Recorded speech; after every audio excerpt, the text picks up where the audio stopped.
Unique news review channel में आपका स्वागत है। मैं डॉक्टर शिखा कौशिक और मेरे साथ हैं शालिनी कौशिक एडवोकेट। आज हम एक और नई यूनिक जो आजकल एक ट्रेंड चला है रील बनाने का, उसके कारण जो हादसे हो रहे हैं और जो मुख्यतः जो युवा वर्ग है वो अपने प्राण गंवा रहे हैं, उसको लेकर प्रस्तुत हुए हैं। इटावा में दीपावली से अगले दिन ही एक बड़ा भयंकर हादसा हुआ।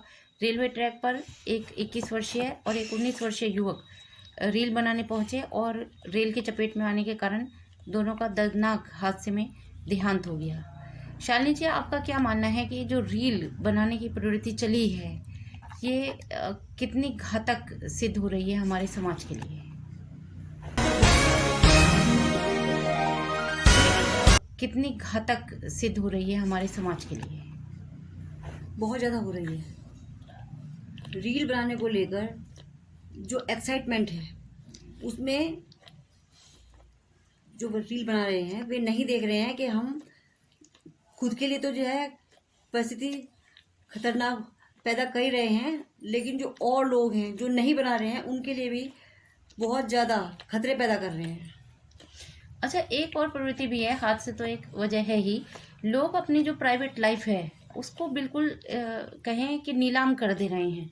फैमिली व्लॉग के नाम पर अगर बहू का सास ससुर से झगड़ा है, जैसे कि हमने देखा कि जो स्नैपी गर्ल्स हैं उनका एक झगड़ा रहा है, उसको पूरे मीडिया में ले जाना, पति ने कभी उन पर अत्याचार किए थे उसको अब लाना जबकि वो उनका देहांत हो चुका है, या कहीं उनकी जो फ्रेंड है शिवी, उसके साथ अब शिवी ने भी बहुत ऐसे कंटेंट डाल दिए, सपना चौधरी ने भी बहुत कंटेंट डाल दिए। तो ये जो प्राइवेट लाइफ है इसे जो नीलाम किया जा रहा है, ये हमारे समाज को किस दिशा में लेकर जा रहे हैं? क्या ये बेहतर समाज की ओर हैं हम, या हम सामाजिक रूप से कहें जो हमारी एक प्राइवेट लाइफ थी उसको हमने नीलाम कर दिया है?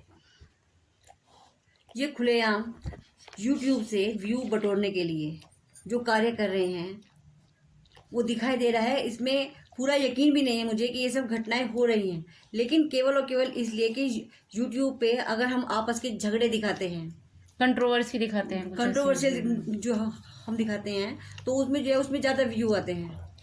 तो इसलिए जो है ना होते हुए भी घर तोड़ने के काम रील बनाकर किए जा रहे हैं। वास्तव में जो हमारे रिश्ते हैं, अगर हम उनके साथ कोई मतभेद हुआ भी है तो उसे घर ही घर में सुलझाते थे, घर की चौखट से बाहर भी नहीं जाने दे देते थे। और अब तो इस पर यूट्यूब पे डाल के जो है कुछ लोगों ने इसे चेंजिंग रूम बना दिया है, कपड़े बदलने की जगह बना दी है।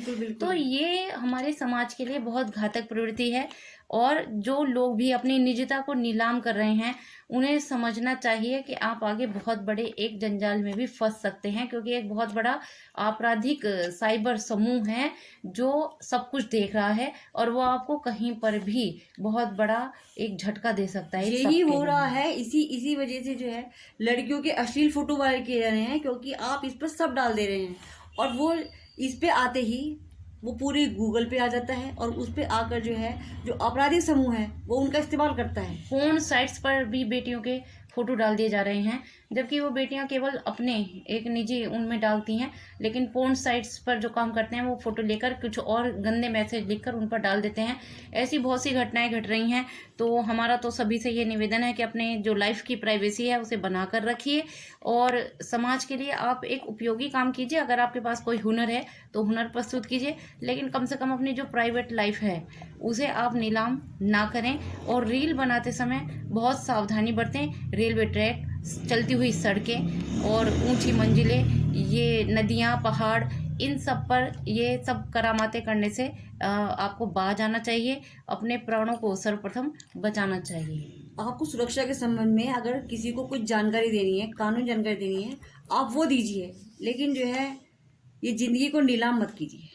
बिल्कुल, हमारा यही रिव्यू है इस पर कि अपनी ज़िंदगी नीलाम ना करें और जो भी खतरनाक स्टंट हैं उससे बचें। और यदि आप करते हैं तो प्रॉपर ट्रेनिंग के बाद ऐसा कोई काम करें, अन्यथा आप अपने लिए तो एक घातक कार्य कर ही रहे हैं, आप समाज के लिए, परिवार के लिए और राष्ट्र के लिए और पूरे विश्व के लिए एक घातक कार्य कर रहे हैं। इस पर रोक लगनी चाहिए। अगर लोग स्वयं नहीं रुकते हैं तो सरकार को कानून बनाकर इनको रोकना ही चाहिए। धन्यवाद।